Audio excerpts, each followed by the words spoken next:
8 armed men, one room full of billionaires, and a countdown no one could see.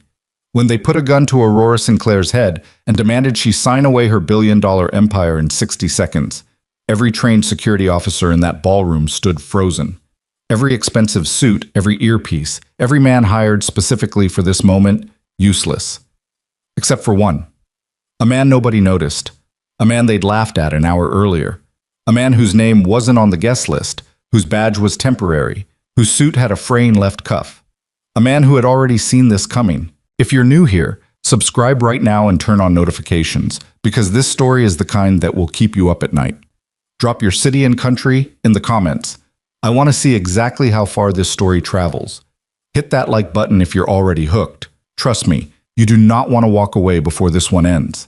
The valets at the Meridian Grand had a system for sorting people. It wasn't written anywhere.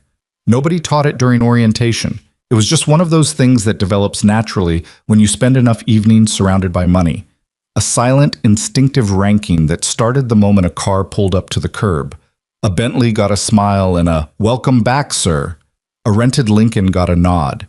Everything below that got a half-second glance and a subtle repositioning of the body, like the valet was already preparing to be somewhere else. Cole Maddox arrived in a 2011 Honda Civic with a cracked passenger mirror. He got nothing. He parked it himself, 3 blocks away, because the lot attendant had waved him toward the public garage without making eye contact. Cole didn't mind. He'd parked in worse places. He'd slept in worse places. He'd done things in far darker corners of the world that made a 3-block walk in October air feel like a vacation. He adjusted his tie in the reflection of a shop window. The tie was navy blue, slightly too wide. Bought 6 years ago for his wife's cousin's wedding, last worn at a funeral he didn't like thinking about. The suit was charcoal gray, cleaned and pressed, but honest about its age at the shoulders and left cuff. He looked at himself for 2 seconds, decided there was nothing more to be done, and kept walking. The Meridian Grand rose above the Chicago skyline like it was trying to prove something. 62 floors of glass and engineered light, the kind of building that made ordinary people feel small on purpose. Tonight it was wrapped in event lighting, deep blue and gold, Aurora Sinclair's corporate colors, and the lobby entrance had been transformed into something that belonged in a magazine spread about people who had never worried about anything. Cole showed his badge to the door security. Temporary contractor pass. The laminate was still warm from the printer. The guard, mid-20s, thick neck, the particular posture of someone who'd recently discovered the gym, looked at the badge, then at Cole, then back at the badge. "Temporary," the guard said. "That's what it says." "You're late." Cole checked his watch. He was 4 minutes early. Staffing agency had the wrong address on the confirmation email. Fixed it. The guard made a sound that wasn't quite a word, stamped nothing, signed nothing, and jerked his head toward a service entrance to the left. "Check in with Hargrove. He runs floor security tonight." Cole nodded and went left. The event was called the Sinclair Horizon Gala, and it existed because 3 months ago, Aurora Sinclair's aerospace division had achieved something that a dozen government agencies and 4 larger corporations had been chasing for a decade. A propulsion system that reduced satellite deployment costs by 63%. The kind of breakthrough that didn't just change a company's stock price, it rearranged the furniture of an entire industry. So tonight was a celebration, 400 guests, 14-course dinner, a string quartet playing in the mezzanine, champagne that cost more per glass than Cole's monthly grocery budget. He found Hargrove near the service corridor entrance, standing with 2 other officers and holding a tablet like it owed him money. Director Glenn Hargrove was somewhere in his late 50s, built like a man who had once been impressive and was now coasting on the memory of it. His suit fit well. His shoes were polished to a mirror shine. He had the kind of face that had learned over many years to convey authority without actually exercising it. He looked at Cole the way the valet hadn't, which meant he looked at him fully, cataloged him in about 3 seconds, and decided everything he needed to decide. "Maddox?" Hargrove said, not really asking. "Yes, sir." "Staffing agency." Again, not a question, a categorization. "That's right." Hargrove handed him a printed sheet without looking up from his tablet. "West Corridor Guest Flow Management, you stand here." He pointed to a position marked with an X on a rough floor diagram. "And you make sure no one wanders into the maintenance wing. That's it. That's your entire job tonight. Think you can handle that? One of the officers beside Hargrove, younger, sharper jaw, the look of someone always performing for an invisible audience, let out a short breath that was almost a laugh. His nameplate read Daniels. "Agency guys," Daniels said quietly, to no one in particular. Cole took the sheet. "West Corridor, got it." "You have any security experience?" Hargrove asked, finally glancing up. Cole paused one beat. "Some." That earned him the full version of the dismissive look. "Sure, if anything happens, anything at all, you radio it up the chain. You don't act, you don't intervene, you don't make decisions. Your job is to be a warm body with a radio. Understood?" "Understood." Hargrove turned back to his tablet. "Dismissed." Cole took his position in the West Corridor and spent the first 40 minutes doing exactly what he'd been told. He also spent those 40 minutes seeing things. It started small. The kind of small that most people miss because they're not trained to notice it, or because noticing it would require admitting that something is wrong, and admitting something is wrong is uncomfortable, so the brain finds reasons not to. The first thing was a camera. The West Corridor had 4 surveillance cameras. He'd counted them on the way in, automatic habit, the same way he counted exits and noted the position of load-bearing columns. Camera 2, mounted at the corridor's midpoint, had its indicator light off, not the red blinking light of active recording, dark.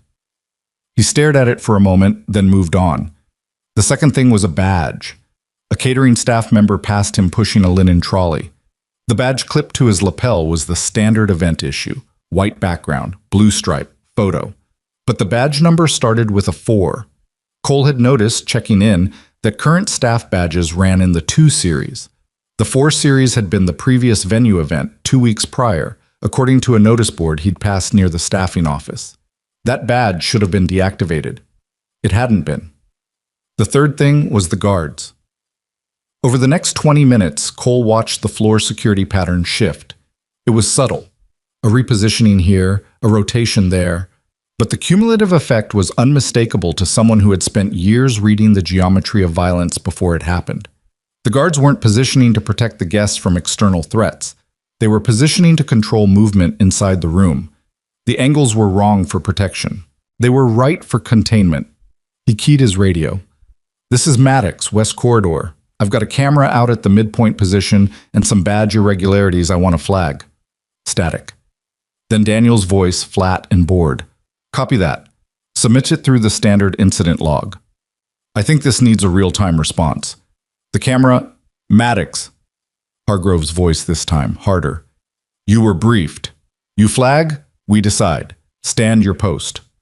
Cole released the radio button. He looked back at the camera. Still dark. He looked at the guard positioning. Still wrong. He thought about his daughter, Maya. 8 years old, currently at her grandmother's place in Evanston, probably already asleep because she had school tomorrow, and she was, unlike her father, a person who followed reasonable schedules. He'd promised her pancakes on Saturday. She'd requested blueberry with the little chocolate chips mixed in, which she insisted were the secret ingredient, as though she'd invented the concept. He thought about the promise, and he thought about the camera, and he made the calculation that men like him always made in moments like this. The calculation between the thing that was easier and the thing that was necessary. Then he walked away from his post, quiet as water, and started moving through the building. The Meridian Grand's mechanical infrastructure was, like most things at that level of hospitality, obsessively documented. Cole had spent 45 minutes the previous evening reviewing the venue's public architectural records. Fire egress plans, utility schematics, elevator placement. Not because he'd expected anything, just because he'd learned, a long time ago in places where the stakes were considerably higher than a corporate gala, that walking into a space without understanding it was a kind of arrogance he couldn't afford. He moved through the service corridor, past the linen storage and the secondary kitchen prep area, and found the building's internal security monitoring hub, a small room, barely the size of a large closet, tucked between the freight elevator and a utility junction. The door was unlocked. That was the fourth thing. He pushed it open slowly and looked inside. The monitoring hub had 6 screens cycling through the building's camera feeds. 4 of them were dark, not just the one in the West Corridor. 4 cameras, all positioned to cover the ballroom's primary entry and exit points, were offline. On the remaining two screens, he could see the ballroom itself. 400 guests in formal wear. Champagne glasses catching the light. The string quartet in the mezzanine shifting into something slow and celebratory. And at the center of it all, Aurora Sinclair. He'd seen photographs. Everyone had. She was, depending on which magazine you picked up, either the most impressive CEO of her generation or the most overexposed one, and sometimes both in the same article. But photographs had a way of flattening people into symbols, and the woman moving through her ballroom wasn't a symbol. She was 30 years old and she carried the particular exhaustion of someone who hadn't slept properly in a month, but was too determined to let it show. Her gown was deep navy, no surprise, and she smiled at every person she stopped to speak with, and the smiles were real, which was the thing photographs couldn't tell you. Cole watched her for a moment. Then he looked at the camera feeds, then at the guard positions he'd mentally mapped, then at the locked server cabinet in the corner of the monitoring hub that had a tiny red light, active, not dark, that didn't belong to any system listed on the venue's infrastructure documents. He pulled out his phone and photographed it. Then he walked back to the ballroom entrance, because he wanted to be closer when whatever was coming came. He found a position near the ballroom's east service door, technically outside his assigned area, but nobody was checking. The nearest officer was Daniels, who was positioned 40 feet away near the main entrance and was currently looking at his phone. Cole stood and watched the room. A man in a catering uniform crossed his field of view pushing a drinks trolley. Badge 4 series. Then another one, same badge series, carrying a tray from the opposite direction. They passed each other without acknowledgement, which was normal. Except their paths created a specific crossing pattern near the ballroom's northeast corner. A pattern that, Cole noted, placed them both within reach of the same structural column at the same moment. He scanned the room more carefully. 1. 2. He counted the wrong badges. 5 that he could see. All positioned differently, all moving at different speeds, all pretending to do different jobs. All converging, slowly, on the same geometry. His jaw tightened. He thought about the radio in Hargrove's voice. You flag, we decide. He thought about the 4 dark cameras. He thought about the unlocked monitoring hub and the device in the server cabinet that wasn't supposed to be there. And then he thought about something his team leader had told him 11 years ago, during his second deployment, after a mission had gone sideways in a market square outside Mosul, because 3 different people had noticed 3 different wrong things, and each one had decided it wasn't their call to make. The moment you know, the man had said, is the moment you're already behind. The only question is how far behind. Cole Maddox looked at the room, at the string quartet playing something slow and beautiful, at 400 people who had no idea, at Aurora Sinclair, standing near the center of the floor, laughing at something a silver-haired man in a tuxedo had just said. He looked at the east service door beside him. He thought about Maya, about blueberry pancakes with chocolate chips, about the promise that mattered most. Then he checked the exits one more time, adjusted his position 3 steps to the left for better sight lines, and waited. Because whatever was coming, it was almost here. And this time, someone in the room was going to be paying attention. It started with the music stopping. Not a natural pause between movements. Not the polite silence before applause. The string quartet simply stopped, mid-phrase, mid-bow. And in a room full of 400 people trained by decades of social conditioning to fill silence with noise, the sudden absence of sound created a strange, spreading stillness that moved through the crowd like a cold draft from an open window nobody could find. Cole felt it before he processed it. His body registered the change the way bodies do when they've been taught to live at the edge of threat. A shift in atmospheric pressure, a collective intake of breath, a dozen small signals that added up to one large, simple fact. Something was wrong, and it was wrong right now. He was already moving when the first man showed the gun. It was the catering worker with the 4 Series badge, the one he'd tracked to the northeast corner. The trolley went over with a crash that bounced off the marble floors and the high ceilings and came back twice as loud. And then the man had a weapon in his hand, compact, semi-automatic, held with the practiced ease of someone who hadn't borrowed it for the evening. And he was shouting something in a voice stripped of all pretense. Nobody moves. Hands where I can see them. Right now. Do it. The room did what crowds always do in the first 3 seconds of violence. It tried to make the violence not real. People looked at each other. Someone laughed nervously, a single sharp sound immediately regretted. A woman near the bar dropped her champagne glass, and the shattering was almost obscenely loud. Then the second man showed his weapon. Then the third. Then four more, appearing from different points in the room with the mechanical precision of something choreographed and rehearsed. 7 armed men, deployed in a pattern that Cole, standing at the east service door, recognized immediately as a coordinated suppression formation, designed to eliminate sightlines to every exit simultaneously. He counted 7, then found the 8th near the mezzanine staircase, covering the only elevated position in the room. 8 total, all in catering uniforms, all with the wrong badges, all of them exactly where they needed to be for maximum control of the space. They'd been planning this for weeks, maybe longer. Cole pressed himself against the wall beside the service door and went absolutely still. Not from fear. From the same discipline that had kept him alive in rooms considerably more dangerous than this one, the understanding that movement draws attention, and attention right now was the one thing he couldn't afford. He did a fast assessment.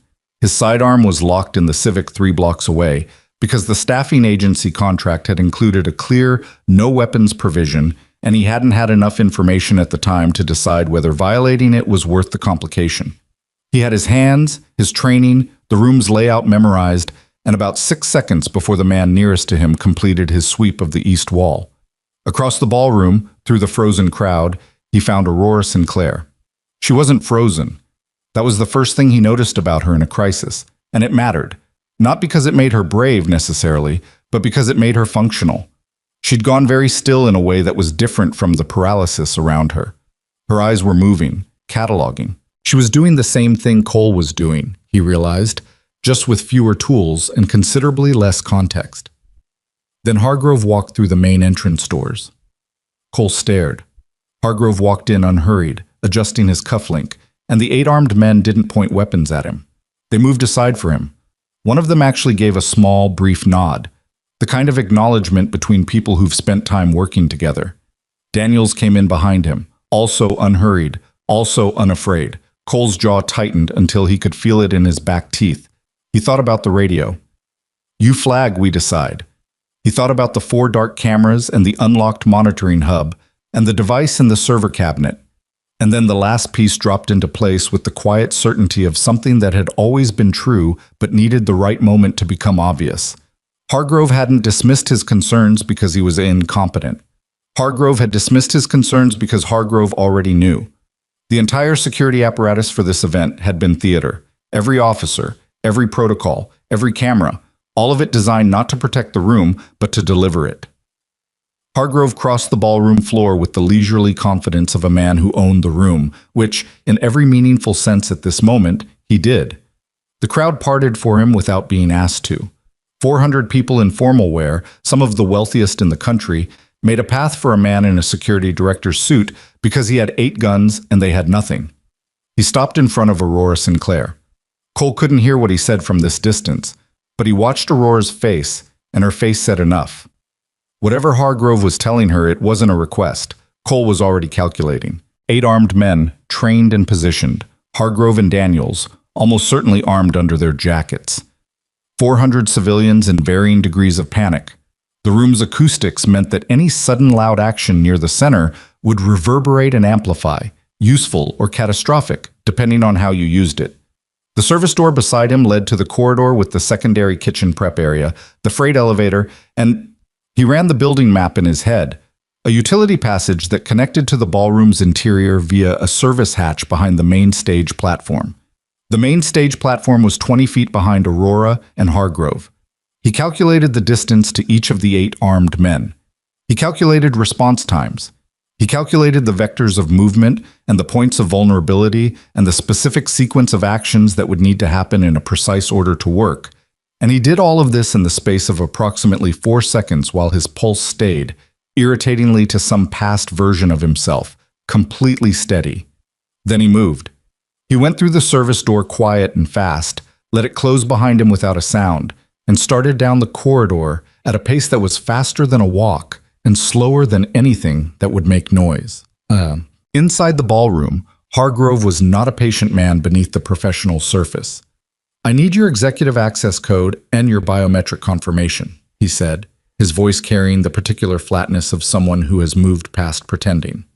The transfer authorization will take approximately 90 seconds to process once you initiate it. That's all this is. 90 seconds. Aurora looked at him. She was aware peripherally of the guns in the room. She was aware of the frozen faces of her guests, colleagues, investors, people she'd built things with and argued with and occasionally trusted. She was aware that her head of security, the man she'd personally approved for this role 14 months ago, based on his 2 decades of corporate security experience and his 3 reference letters, was standing in front of her in the middle of her own event as something she didn't have a clean word for yet. "You want me to authorize a temporary executive transfer," she said. "That's correct? To whom?" "The authorization will route through a holding structure. The specifics aren't relevant to you." "They're quite relevant to me, Glenn." Something shifted slightly in Hargrove's face. Not regret. More like impatience with a process he'd expected to go faster. "Ms. Sinclair, I've been doing this for a long time. People in your position, in moments like this, tend to do one of 2 things. They negotiate or they comply. Negotiating takes longer and produces the same outcome. I'm offering you the faster version." Aurora looked around the room. 400 people watching her, the string quartet sitting motionless in the mezzanine, instruments in their laps. She noticed irrelevantly that the cellist was very young, maybe 22, and was gripping her bow so hard her knuckles had gone pale. "If I do this," Aurora said carefully, "what happens to everyone in this room?" "Everyone goes home," Hargrove said. "This isn't about them. It never was." She almost believed him. Almost. Cole found the service hatch behind the main stage platform right where the building schematics said it would be, which was one small mercy and an evening running short of them. The hatch was steel, approximately 2 feet by 3 feet, set flush into the wall behind a curtain that smelled like old velvet and something chemical he didn't want to identify. He eased it open 6 inches and looked through. He could see the back of the stage platform and beyond it, the ballroom from a low angle. He could see the legs of the crowd. He could see, at the far left edge of his field of vision, the shoes of one of the armed catering workers. Black rubber sole, scuffed at the right toe, weight shifted slightly to the left. The man was scanning the crowd, not the perimeter. That was useful. Cole opened the hatch fully, moved through it in a way that made absolutely no sound, and came up behind the stage curtain in a crouch. He found the nearest man in 20 seconds. The armed worker, badge Ford 019, he noticed automatically, was positioned at the north end of the ballroom, approximately 12 feet from the nearest cluster of guests, his attention on the center of the room where Hargrove was talking to Aurora. His stance was trained but had relaxed slightly in the way stances do when the primary action is happening elsewhere and there's nothing to watch. Cole came from the left and slightly behind, and it was over in 3 seconds. A controlled takedown that put the man on the floor behind a linen-draped service table without sound. Weapon secured, not dead, but done for the evening. Cole checked the tie off on the man's own cuffs. He'd used the man's own belt, and moved. The second man was harder. I was positioned near the bar, closer to the crowd, with a sight line to 2 of his colleagues. Cole had to use a different angle, coming from behind a column, and the takedown was messier than he would have liked. A stumble, the man's elbow catching the column with a sound that was too loud. A half second where the man's eyes went wide and he started to open his mouth. Cole's hand covered the mouth before the sound got out. 4 seconds instead of 3. He lowered the man to the floor, heart rate still even, and exhaled slowly through his nose. He was now on the clock. The stumble might have registered on peripheral vision somewhere. He needed to move faster. He found 3 and 4 in quick succession near the mezzanine staircase and the east wall respectively. Both went down without complications, but the geometry was changing. With 4 men out of position, the formation was thinning, and thin formations start to notice each other's absence. He was crossing behind the crowd toward 5 when Daniel saw him. Not all at once. It was a flicker at the edge of Daniel's vision, a shape moving wrong in a room where nothing should be moving. Daniels turned his head, processed what he was seeing. A man in a charcoal suit with a temporary badge coming across the floor like he belonged nowhere and everywhere simultaneously, and opened his mouth to shout. Cole changed direction mid-stride. He closed the distance to Daniels in what the room would later variously remember as somewhere between 2 and 5 seconds, though the truth was closer to 4. And the truth also included the fact that it was not clean. Daniels got his left arm up and caught Cole in the cheekbone with enough force to split the skin, and Cole tasted copper, and neither of those things stopped what happened next. Daniels went down. The shout he'd been building died somewhere in the impact, but the sixth man had heard enough. He spun, found Cole, and the gun came up, and Cole was not in a position to close the gap before the man fired. "Stop!"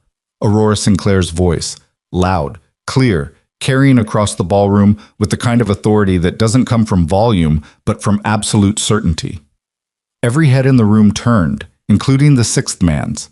She was standing in the center of the floor, and she'd moved, stepped deliberately out of Hargrove's reach in the half-second of distraction. And she was looking at the sixth man with an expression that was not the expression of someone who had stopped being afraid. It was the expression of someone who had decided that fear could wait. "If you fire that weapon in this room," she said, perfectly calm, "every person in here is a witness. Every person. You don't solve anything with that shot. You make everything worse." The sixth man hesitated. That was all Cole needed. 7 down, 2 seconds after 6. He came up from the floor and turned to find Hargrove. Hargrove had his sidearm out by then. He was fast, had been trained properly once, and had the advantage of not being surprised. He had it leveled at Cole's chest from 15 feet away. "That's enough," Hargrove said. His voice had changed. The professional flatness was still there, but underneath it something else had appeared, something harder and less controlled. "I don't need all 8 of them. I just need her to cooperate, and she'll cooperate because you'll stop moving, or I'll make this room very unpleasant for everyone involved. Do you understand?" Cole stopped. He put his hands out slightly, not raised, not surrendering, just visible. His cheek was bleeding from where Daniels had caught him. He could feel it running toward his jaw. "I understand," Cole said. "Who are you?" "Temporary badge. West Corridor." Hargrove looked at him. Something moved behind his eyes. "Who are you actually?" The 8th man still at the mezzanine. Cole had accounted for him in the calculation and hadn't found a clean path to him yet. From up there, the man had an angle on Cole that Hargrove's position didn't fully block. "Doesn't matter who I am," Cole said. "You've got 8 men down, your camera blackout is logged, and whatever device you put in the server cabinet has been photographed and transmitted. You're not transferring anything tonight." Hargrove stared at him for a long moment. Then he laughed. It was a short laugh, genuine in the way that unpleasant things sometimes are. "You think you've stopped something," he said. "You really do." "Haven't I?" "You've stopped tonight, that's all." He lowered the weapon slightly. Not enough to mean anything, but enough to signal that he was choosing words over bullets, at least for this moment. "The authorization she signs tonight or next week or from a hospital bed, it doesn't matter when. The structure is already built. The documents are already filed. Tonight was convenient. It's not the only path." Cole looked at Aurora. She was listening, and her face had gone very still in the way of someone filing information. "You're telling me this," Cole said, "because you think you're walking out of here." "I'm telling you this," Hargrove said, "because the people I work for are not in this room. Taking me doesn't take them. You should understand that before you decide what happens next." The 8th man moved on the mezzanine. Cole tracked it in his peripheral vision. The man repositioning, getting a better angle. One exit narrowing. One option closing. Cole looked at Hargrove. "The people you work for," Cole said, keeping his voice level, "have they told you what they do with everyone who can directly connect them to a public hostage event with 400 witnesses?" Something in Hargrove's posture changed. Microscopic. But there. "Because I've seen that calculation before," Cole said. "I've seen how it ends for the people who knew too much and outlived their usefulness. You want to think about that before you decide what happens next." The room was very quiet. The cellist in the mezzanine, Cole noticed in the strange clarity of the moment, had set her bow down in her lap and was watching Hargrove with eyes that had gotten very large. Hargrove's gun hand was completely steady. So was Cole's breathing. And then the 8th man on the mezzanine sneezed, a real sneeze, involuntary, the kind no amount of training prevents. And in the half-second of his partner's distraction, Cole moved. What happened in the next several seconds was never fully agreed upon by the witnesses who later tried to reconstruct it. The general shape was this. Cole closed the distance to Hargrove faster than most people in the room believed a man in a charcoal suit could move, The gun went sideways without firing. There was a brief and ugly collision of bodies near the center of the ballroom floor. And when it resolved, Hargrove was face down with his wrist at an angle that made several guests look away, and Cole was standing. His cheek was bleeding more heavily now. He'd caught something in the struggle. His own elbow, he thought, or possibly the floor. He was breathing harder than he would have liked, which meant something in his ribs hadn't loved the last 30 seconds. The eighth man on the mezzanine had his weapon up, but he was looking at 8 of his colleagues on the floor and one man standing with the director's sidearm now in hand, and the math of that situation had changed considerably. "Set it down," Cole said, not loudly. "You set it down. This is still a night you walk away from." The mezzanine was quiet for 5 seconds. Then the weapon went on the railing, and the man put his hands up. Cole looked around the room. 400 people, all of them staring at him. His cheek was dripping. His ribs were loudly registering their complaints. He had the temporary badge still clipped to his lapel, slightly askew from the struggle, and the charcoal suit was going to need more than dry cleaning. He looked at Aurora Sinclair. She was looking at him with an expression he recognized but couldn't quite classify. Not gratitude exactly, and not disbelief exactly, and not the calculation of a CEO assessing an unexpected variable. Something in between all three, settling slowly into something else. "West Corridor," she said. "Yes, ma'am." "You're not from the staffing agency." Cole considered that. His ribs gave another opinion. "I genuinely am," he said. "They just don't know about the other things." Aurora looked at him for another moment. Then she turned to the frozen crowd and said, in her CEO voice, the one built for quarterly calls and Senate hearings, "I need everyone to remain calm and stay where you are. Federal law enforcement has been contacted. No one leaves this room." She paused. "The bar is still open. I'm told the 09 Bordeaux is quite good." Somewhere near the back of the room, a nervous laugh broke loose. Then another. The kind of laughter that isn't about anything being funny, but about people needing a release valve before something in them burst. Cole lowered himself to one knee beside Hargrove and put 2 fingers on the man's pulse. Strong. He'd live, and he'd have a bruised ego and a sore wrist, but he'd live. Then he did something he hadn't done in a long time. He sat down on the ballroom floor. Just sat, right there on the marble, back against the nearest column, and breathed. His ribs complained. He let them. He was still sitting there 4 minutes later when the first federal vehicles pulled up outside. He could hear the sirens through the walls, muffled and approaching, and he thought about the building's exits and the evidence he'd photographed, and the thing Hargrove had said, "You've stopped tonight, that's all."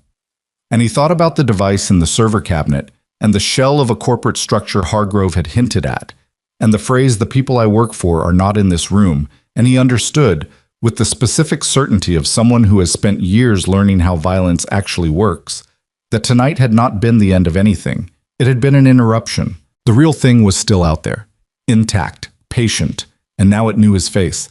He pressed the back of his hand against his cheek to slow the bleeding, looked at the ceiling of the Meridian Grand with its $40,000 lighting installation, and thought about blueberry pancakes with chocolate chips. Maya was going to ask him why he had a bruise. He hadn't figured out what to tell her yet. The federal agents arrived the way federal agents always do, in numbers, with equipment, and about 12 minutes after the moment when numbers and equipment would have made the most difference. Cole watched them come through the ballroom's main entrance from his position on the floor, still sitting against the column, and counted badges the way he'd counted everything else that evening, automatically, without deciding to. 14 agents in the first wave. FBI, from the jacket markings. Then 4 more in plain clothes who moved differently and didn't introduce themselves to anyone, which meant either Justice Department or something with fewer letters and less public accountability. They spread through the room with the practiced efficiency of an organization that had done this particular kind of scene, securing many times, and within 6 minutes they had Hargrove zip-tied and upright, the 8 downed men being processed along the north wall, and enough yellow tape deployed to rewrap the building. A young agent with a notebook found Cole still sitting against the column and looked at him with the particular expression of someone encountering a situation slightly outside their training. "Sir, are you injured?" "Ribs and a cheek, nothing structural." Cole paused. "Probably." "Can you stand?"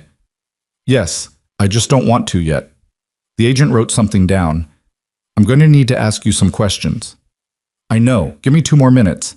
She gave him the 2 minutes, which Cole later thought was either good judgment or the result of being genuinely uncertain how to handle someone who had just put 9 people on the floor and was now sitting quietly on a marble asking for a moment.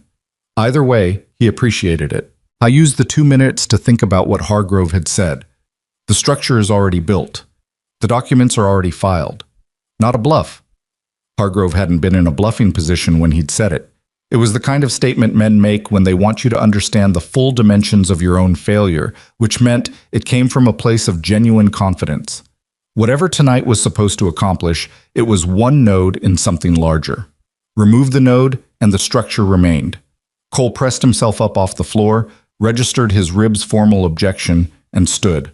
Across the room, Aurora Sinclair was speaking to the lead FBI agent, a gray-haired man named Carver, according to the badge, who had the listening posture of someone accustomed to being the most senior person in a room and finding, occasionally, that the person talking to him knew considerably more than he did. Aurora was talking with her hands, something Cole hadn't seen her do during the crisis itself. It meant she was back inside herself, processing outward instead of inward, which was its own kind of good sign. She glanced over at Cole. He gave her a small nod that meant nothing specific and everything general. She turned back to Agent Carver. Cole went with the young agent to give his statement. It took 2.5 hours, which was faster than he'd expected, given how complicated the evening's geometry had been. He told them what he'd seen, in order, starting with the camera, at the midpoint, and working through the badge irregularities, the monitoring hub, the device in the server cabinet. He showed them the photographs on his phone. He told them what Hargrove had said during the standoff, as close to verbatim as he could recall. And he told them about the 8th man on the mezzanine and the sneeze, which the young agent's supervisor, a compact, skeptical man named Briggs, seemed to find simultaneously useful and annoying to have to write down. A sneeze, Briggs repeated. A sneeze, Cole confirmed. And that's when you moved on Hargrove. That's when I moved on Hargrove. Briggs looked at him for a long moment. Mr. Maddox, what exactly is your background? Cole had been waiting for this. Security contractor, prior military service. What branch? Navy. Briggs wrote it down. He looked like he wanted to ask a follow-up and had decided, for reasons of his own, not to yet. We'll need you to remain available for the next several days. Don't leave the city. I wasn't planning to. And the staffing agency. I'll give you the contact. They contracted me through a third-party firm. Standard arrangement. Cole paused. They're clean. They didn't know anything. Briggs wrote that down too, with the slightly weighted pen motion of someone noting a statement they intended to verify independently. Cole was processed, photographed, had his cheek cleaned and butterflied by a paramedic who worked efficiently and in complete silence, and was released into the lobby just after 1 a.m. I was looking for his jacket. He'd left it near the east service door during the initial movement, and it had migrated, presumably, through 6 different pairs of official hands since then, when Aurora Sinclair appeared at his elbow. They have your jacket, she said. Evidence hold, something about the sleeve. Cole thought about that. I bled on it. Apparently, she paused. I have a spare in the car. My driver keeps extras. It'll be too big, but it's warm. I'm fine. It's 42 degrees and you're in a dress shirt. She looked at his bandaged cheek. Also, you look like you've had a terrible evening.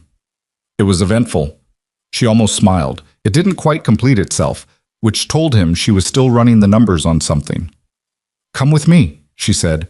I need to get out of this building, and I have questions, and I'd rather ask them somewhere that doesn't have quite so much yellow tape. Cole looked around the lobby. He thought about going home.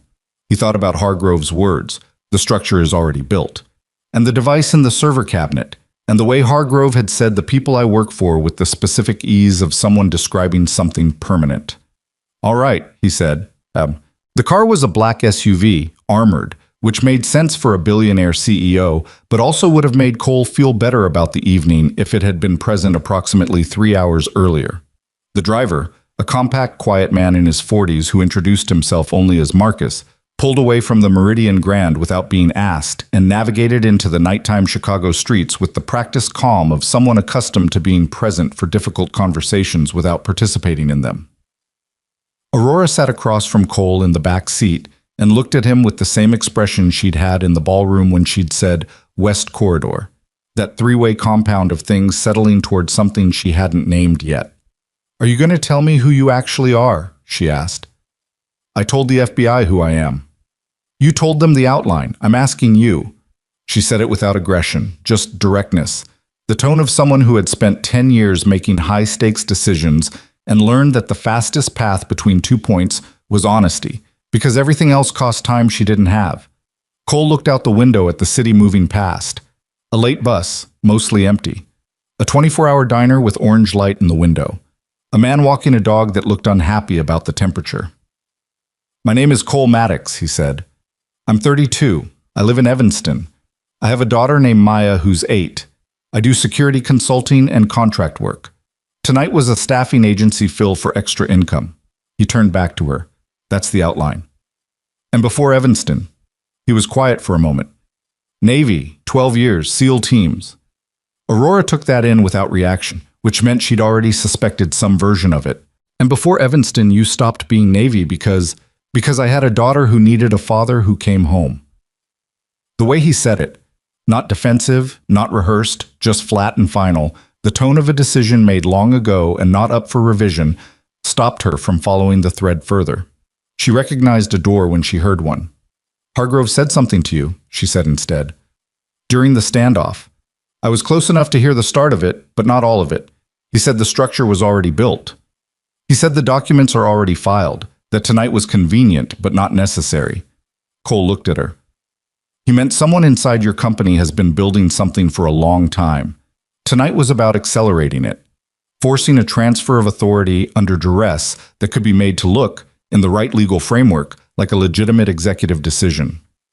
Aurora's face went through something complicated. "Executive succession documentation," she said. "We updated it 8 months ago. My general counsel recommended a full review of the protocols." She stopped. "My general counsel? Who recommended the update?" "He said it was industry best practice. Post-pandemic governance review." Her voice was even, but Cole could hear what was underneath it.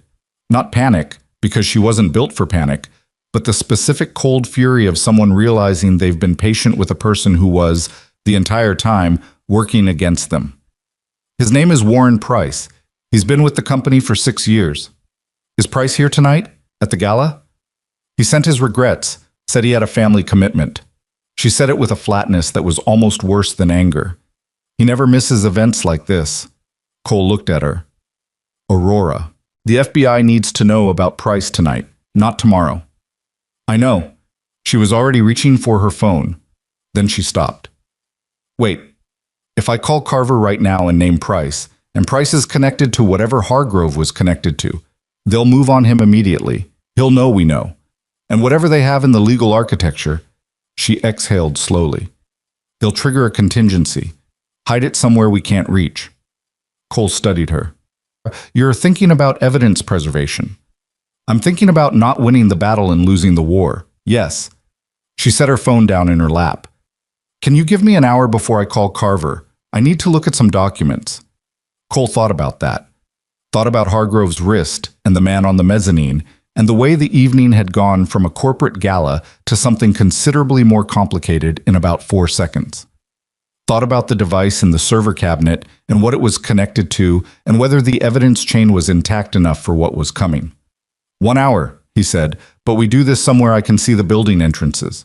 Marcus drove them to Aurora's downtown office, a different building from the Meridian Grand, 40 floors above Michigan Avenue, empty at this hour, except for night security and the particular silence of large corporate spaces after midnight. Cole cleared the lobby and the elevator while Marcus waited with the car.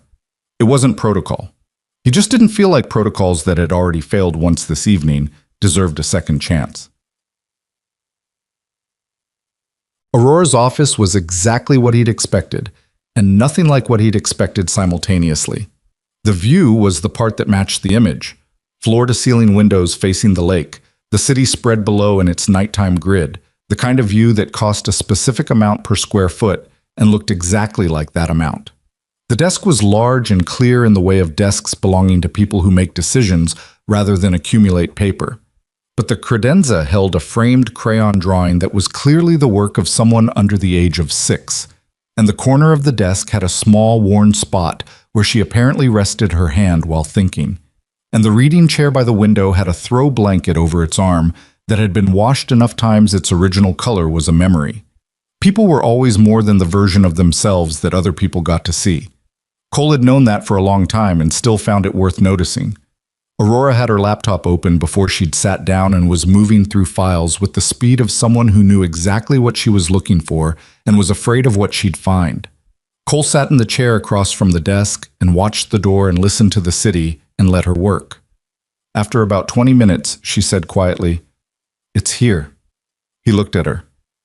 The succession amendment, filed 8 months ago, countersigned by Price and 2 board members who have both since, one retired, one relocated to Singapore. She turned the laptop so he could see the screen. Standard language on the surface. Temporary executive authority protocols in the event of incapacitation or emergency. But there's a clause, subsection 14C, that defines incapacitation to include what it calls compelled authorization under documented duress, which means if you signed under threat, the transfer would be valid, Cole said. Not just valid, irrevocable for 60 days, during which the holding entity has full executive decision-making authority, including asset liquidation. She looked at him. 60 days is enough time to strip the aerospace division down to its components, transfer the propulsion IP to a third party, and restructure the debt obligations in a way that would leave whatever's left of the company legally unrecoverable. Cole was quiet for a moment. They weren't trying to steal your company. No. They were trying to destroy it and take the one thing that made it worth destroying. The propulsion system, yes. She closed the laptop and set her hands flat on the desk, looking at them. Whoever is behind this doesn't want Sinclair Aerospace to exist. They want the technology, and they want the rest to burn. She lifted her eyes. Which means this was never a corporate coup. It was a demolition plan. Cole turned that over. The device in the server cabinet, the camera blackout, the meticulousness of the setup, too meticulous for simple extortion, the kind of preparation that spoke to something deeper than money, or rather money as a secondary consequence of something else. Access to next-generation propulsion technology that could reshape a defense industry. The kind of asset that certain kinds of organizations would spend years building toward. How long has Price been building this, he asked. The amendment is 8 months old, but some of these shell structures, she nodded toward the laptop, look older. I'd need a forensic accountant to trace them properly, but the oldest filing I can find references a holding company incorporated 4 years ago. 4 years ago. Cole felt something move through him that wasn't quite recognition and wasn't quite memory, and was, in the end, something that lived closer to the bone than either. 4 years ago was the year Rachel died. He hadn't said her name out loud. He hadn't thought about her in the context of this evening until this exact moment, which was, he supposed, a sign of how completely he'd trained himself to compartmentalize, and also a sign that certain things refused to stay in their compartments when the situation became specific enough. Cole. He looked up. Aurora was watching him with the particular attention of someone who has learned, through years of reading rooms, that the moment a person goes somewhere internal in the middle of a conversation is exactly the moment when the most important thing is either about to be said or permanently avoided. You went somewhere, she said. Not accusatory, just observational. 4 years ago, he said. That's when this started. For them, yes. He nodded slowly. He wasn't going to say the rest of it. Not yet. Not here. It was a thread he'd pulled and it had moved something, and he needed to look at what had moved before he could decide what it meant. We need to go through the server cabinet photographs, he said instead, and I need to make a call. There's someone who can look at these filings faster than a forensic accountant. Who? Someone I served with. He left the teams 4 years before I did and went private. Financial forensics, corporate intelligence. He paused. His name is Reeves. He doesn't pick up unknown numbers, so I'll have to text him first. At 1:30 in the morning. He's in a different time zone and he doesn't sleep much. Cole pulled out his phone. Give me 5 minutes. Aurora watched him type the text. Then she looked at the crayon drawing on the credenza. A house, a tree, a figure that might have been a person or might have been a very enthusiastic flower, and then back at Cole. Your daughter, she said. Maya. He sent the text. 8 years old, currently at her grandmother's. She's going to ask me why my face looks like this in the morning. What are you going to tell her? I haven't decided. Something with less detail. He set the phone on the desk. She knows I do security work. She accepts it better than you'd think. She's practical. Like her father. He looked at her. Something in his expression shifted slightly. She's better than me. More patient. Asks better questions. A pause. She looks like her mother. Aurora didn't push. She was quiet for a moment, and in the quiet she heard what he wasn't saying. Not the facts of it, but the shape of it. The particular weight that comes off a person when they're carrying something that has no resolution. I'm sorry, she said. Not as a formality, as the actual thing. Cole looked at the window, at the city below, and said nothing for a few seconds. She died when Maya was 4. I wasn't home when it happened. He said it the way people say the things they've said many times, where the words have been worn smooth by repetition, but the thing underneath the words never quite goes with them. I was on a mission. The mission had been, there was a security breach on our end. The wrong people knew where I was supposed to be and when, which meant my team's location was compromised, which is its own story. He stopped. Rachel was alone. She was driving home from picking Maya up from preschool. Someone ran her off the road. The police report said driver error. Ice on the road. 1 witness. He looked back at Aurora. There was no ice that day. I looked it up later. The temperature was 47 degrees. The office was very quiet. You think it was connected, Aurora said carefully, to the breach, to whoever compromised your mission. I've spent 3 years being unable to prove it. He said it flat and simple. I have a name, one name that might connect them. Someone who moved money through a shell company that also appears in 2 different unexplained payments related to the security breach in my OP records. But one name and a financial connection I can't fully trace is not enough to do anything with. Aurora looked at him for a long moment. What's the name? She said. Cole looked at her. He looked at the laptop with its open files. He thought about the shell company 4 years old that she'd found in Price's documentation. Renner, he said. Victor Renner. He runs a private intelligence contracting firm out of Delaware, officially. I've never been able to find what he runs unofficially. He paused. Why? Aurora turned the laptop back toward herself and typed for about 30 seconds. Then she turned it back around. On the screen was a corporate filing, a holding company. And in the registered agent section, beneath the legal boilerplate and the Delaware address, a name. Victor Renner. Cole stared at the screen. His phone buzzed on the desk. A text from Reeves. I'm awake. What do you need? Cole looked at the filing. He looked at the name. He felt something happen in his chest that wasn't grief exactly, and wasn't anger exactly, but was the compound of both of them under enough pressure that it had become something else, something colder and more useful. Reeves, he said, picking up the phone. I need everything you can find on a man named Victor Renner, tonight. Whatever you can pull by morning. He stood and walked to the window, phone at his ear, looking down at the city. The lake was invisible in the dark, but he could feel its direction, the way you always can in Chicago if you've lived there long enough. A specific quality of the air, a sense of open space somewhere to the east. Behind him, he heard Aurora quietly begin to type.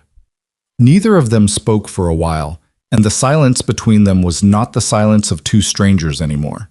It was the silence of 2 people who have unexpectedly found themselves standing in the same place, looking at the same thing, and trying to figure out together what to do next.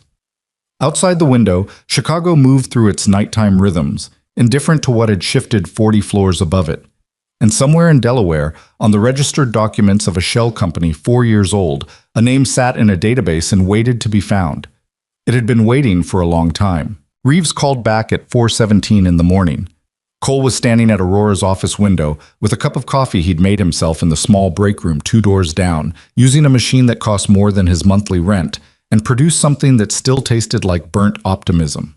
The city below had reached that specific hour when even Chicago runs quiet.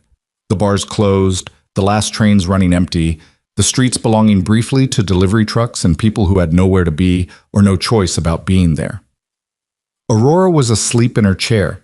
She'd fought it for as long as she could, which turned out to be about 2:15, and then she'd simply stopped mid-sentence, her head going to the side with the immediate totality of someone who had been running on adrenaline for 6 hours and finally ran out. Cole had taken the throw blanket from the reading chair's arm and put it over her without thinking about it, and then stood there for one awkward second realizing what he'd done, and then decided it was fine because it was cold in the office, and that was the entire story.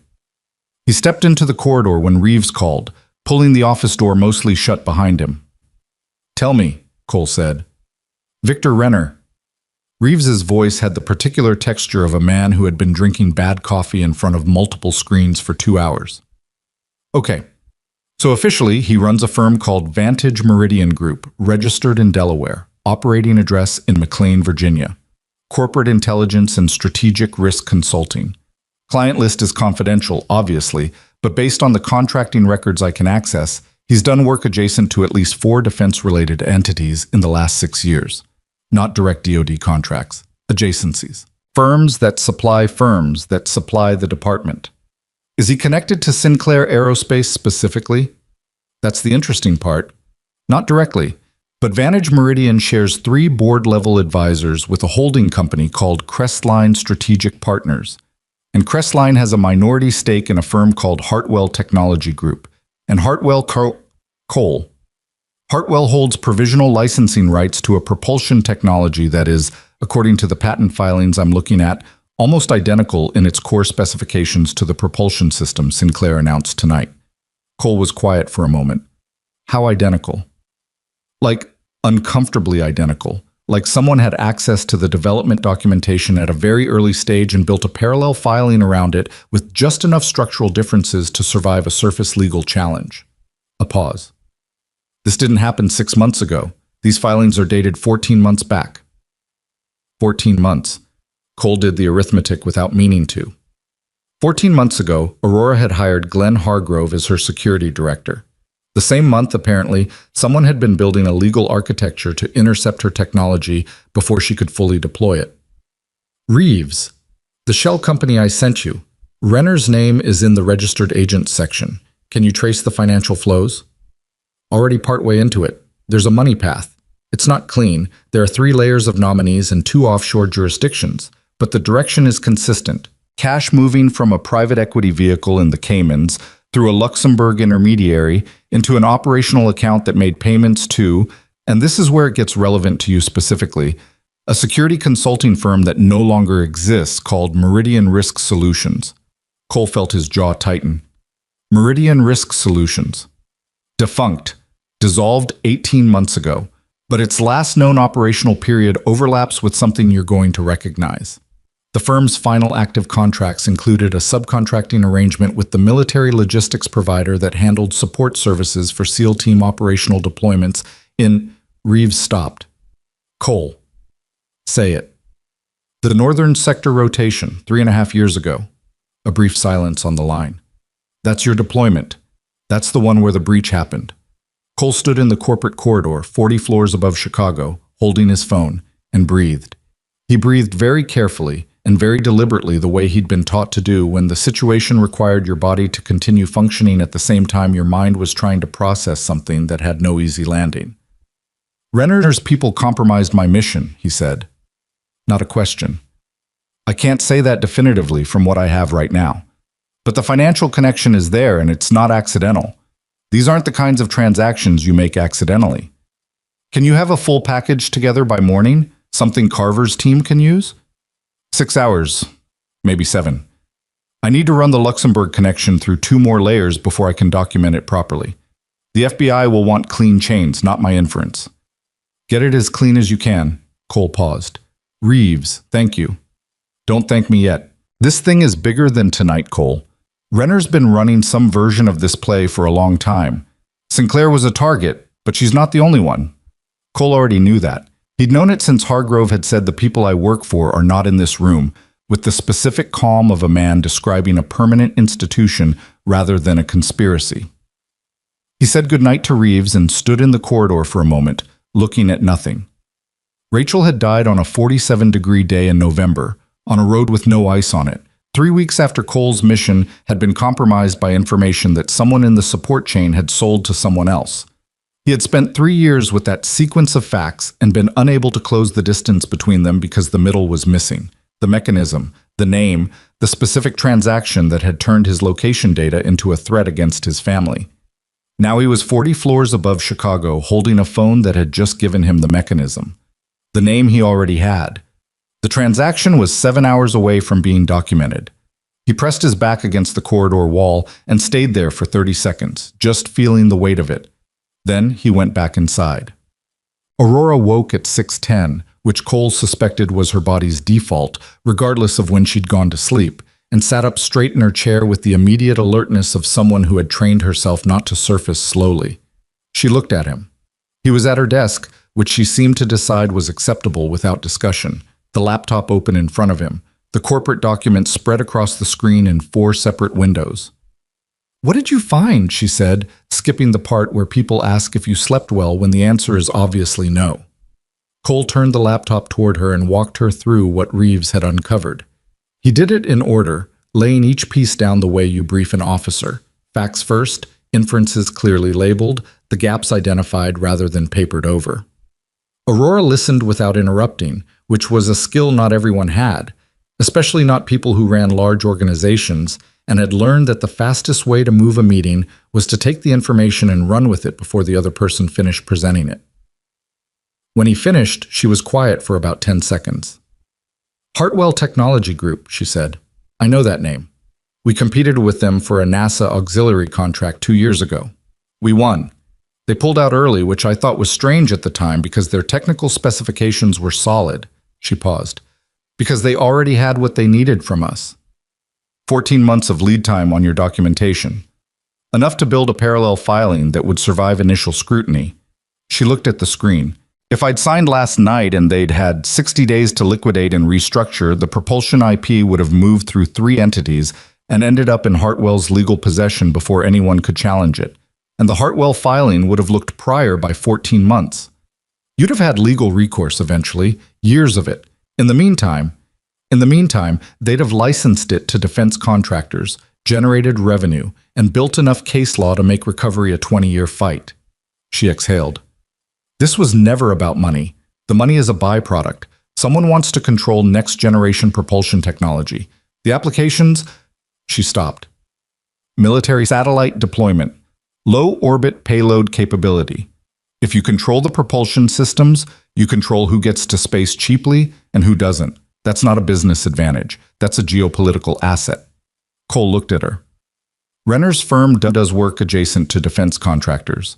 The people paying him aren't American," she said flatly. "Or if they are, they're Americans selling to people who aren't, which is the same problem with different paperwork." They looked at each other across the desk in the early morning light coming through the windows, and Cole thought about how quickly a room full of champagne glasses and a string quartet could rotate within a few hours into something with this kind of weight to it.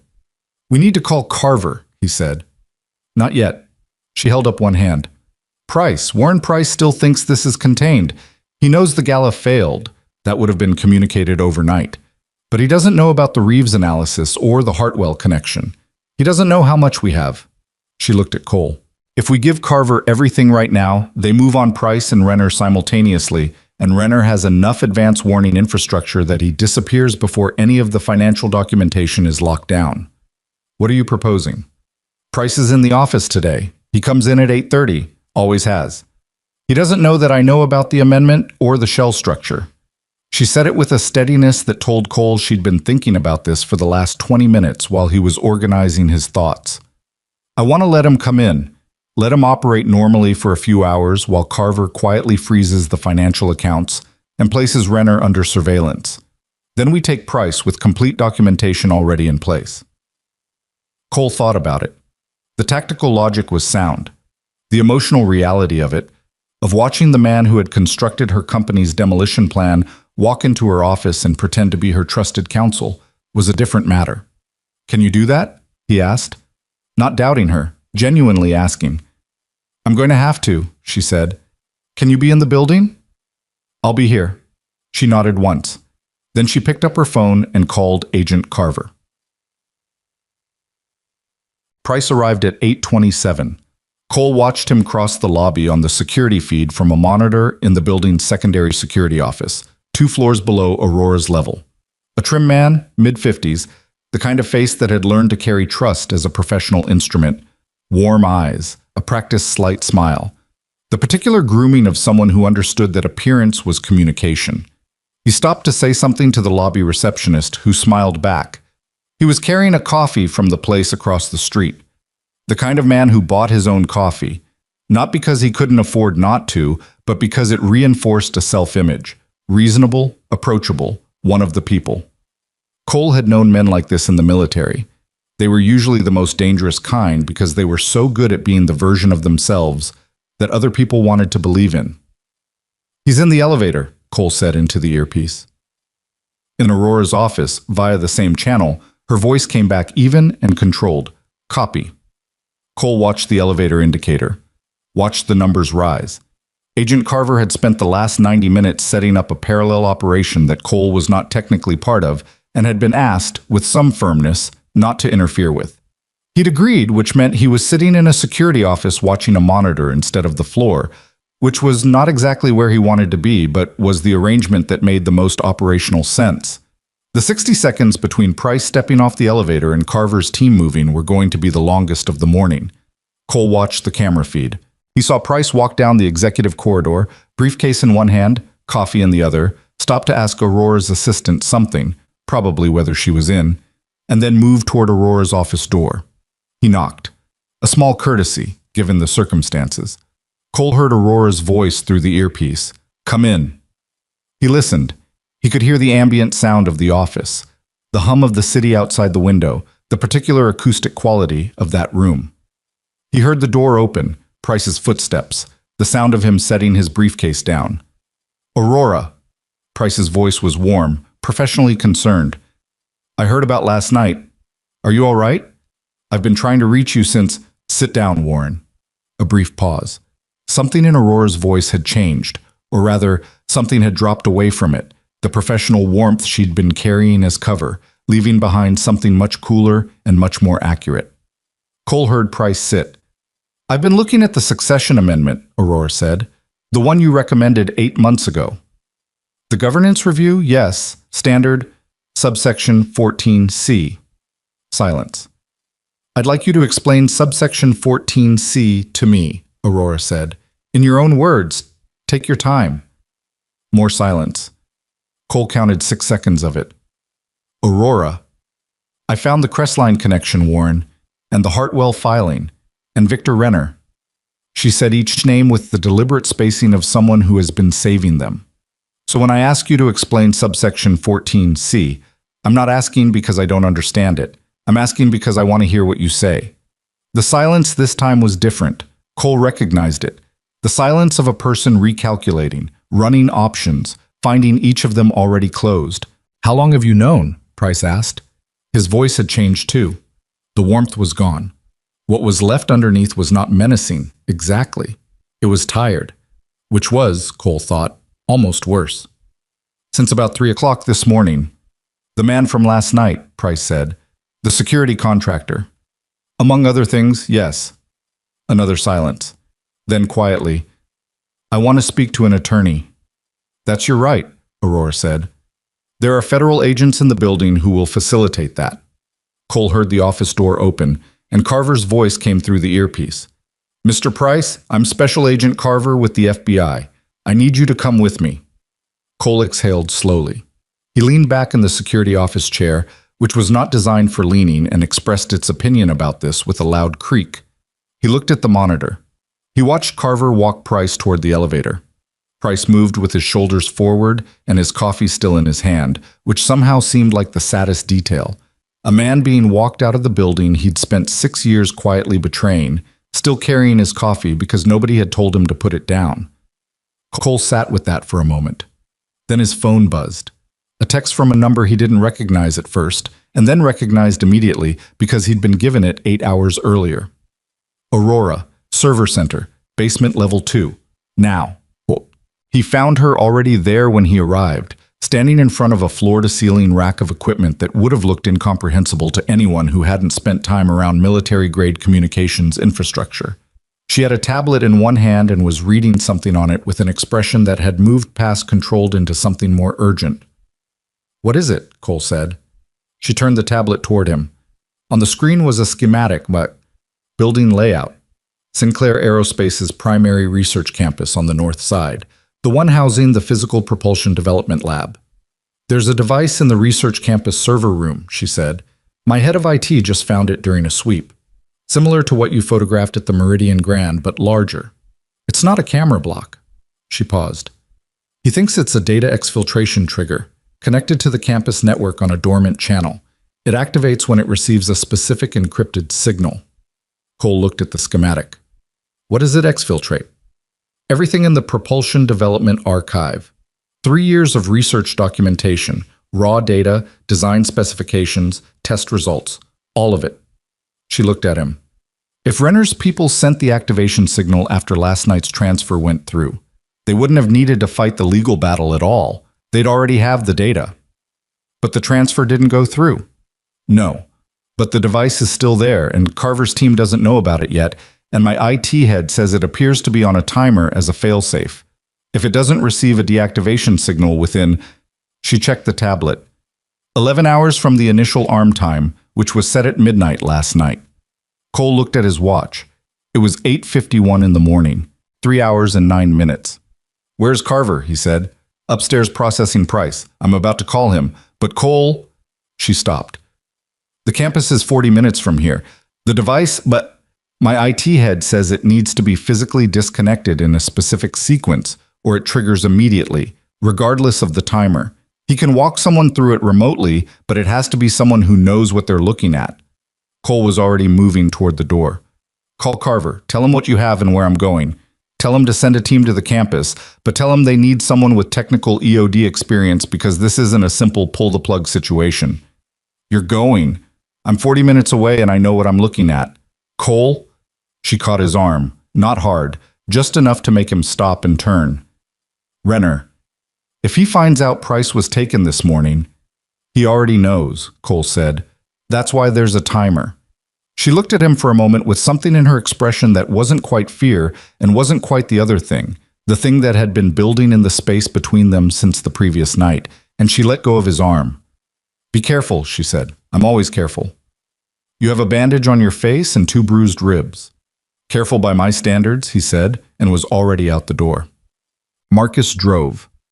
Cole was on the phone with Carver for the first 15 minutes of the trip, laying out the campus situation in the same briefing cadence as before. Facts, inferences, gaps. And Carver, to his credit, didn't waste time being territorial. He dispatched a technical team and 2 agents immediately and told Cole, with some specificity, that he was to wait for them before touching anything. Cole said understood, and meant it the way people mean things when they're not sure yet what the situation will require. He was also on the phone with Aurora's IT director for the last 12 minutes of the drive, a young woman named Sasha who spoke very fast and very precisely and had the particular controlled anxiety of someone who has found a bomb in her building and is professionally obligated to be calm about it. She walked him through what the device looked like, where it was positioned in the server rack, and the disconnection sequence that would render it inert without triggering the immediate transmission. "The sequence is important," Sasha said. "It's not just pulling the cable. There's a capacitor in the device housing that holds enough charge to complete a partial transmission even after physical disconnection if you do it wrong. You have to discharge the capacitor first through the secondary port, then sever the network connection, then kill the power cell." "Walk me through it again," Cole said. "Slower." She did. He listened and did not write it down because there was no time to write it down and because he had trained himself, over 12 years, to retain procedural sequences under conditions considerably more distracting than a car ride. Marcus pulled up to the Sinclair campus at 9:22. Cole was out before the car stopped fully. The research campus was quieter than the downtown office. Lower buildings, more parking, the particular atmosphere of a facility where the work happened in labs rather than boardrooms. Security was at the gate with a visitor badge already prepared, which meant Aurora had called ahead, which meant she was better at parallel processing than most people Cole had worked with. He went straight to the server room. The device was exactly where Sasha had described it, a matte black module, approximately the size of a hardcover book, clamped to the back of the third rack in the secondary server cluster. It had no visible branding and no indicator lights, which was by design. Things like this were built not to be noticed until it was too late to matter. Cole crouched in front of it. His ribs registered a formal complaint about the posture. He told them to wait. He found the secondary port, a small recessed socket on the device's left face, barely visible. He needed a discharge tool, something conductive with the right impedance. He looked around the server room and found, mounted on the wall beside the fire suppression cabinet, a small electronics maintenance kit. He opened it, found a test probe, and checked its specs against what Sasha had told him. Close enough. He inserted the probe into the secondary port and held it for 6 seconds, counting in his head, and felt the faint heat dissipation that meant the capacitor was clearing. Then the network cable. He traced it from the device through the rack to the patch panel on the left wall. It was routed along the back of the rack, cable tied at intervals, almost invisible in the bundle of legitimate connections. He found where it terminated, confirmed it was the right cable by tracing back to the device twice, and pulled it cleanly from the patch panel socket. Then the power cell. A panel on the device's right face, held by 2 slotted screws. He didn't have a screwdriver, and for one genuinely annoying moment, he stood there looking at the screws and being aware of the clock in his head and the absence of a basic tool, and then he found a coin in his pocket, a quarter, worn smooth, one of those objects that lives in pockets for months without purpose, and used its edge on the screws. The first one turned.